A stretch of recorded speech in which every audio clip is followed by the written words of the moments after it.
హిందువులు అక్కడికి వెళ్ళి ప్రాపర్ వేలో సమాధానం చెప్తున్నారు. హిందువుల నుంచి ఈ మార్పే మేము కోరుకుంటుంది. హిందువులందరూ ఇంకా చైతన్యవంతం అవ్వాలని. నీ వీడియో కింద కామెంట్లు ఏమొచ్చాయి, దానిలో నేను ఎట్ట దొబ్బుతున్నారు.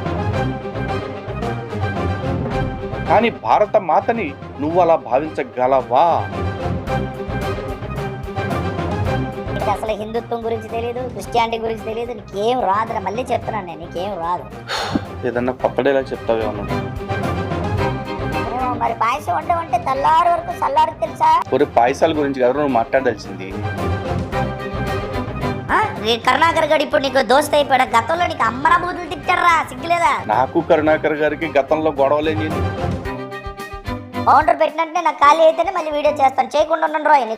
ఖాళీ ఉంటేనే అంటాను.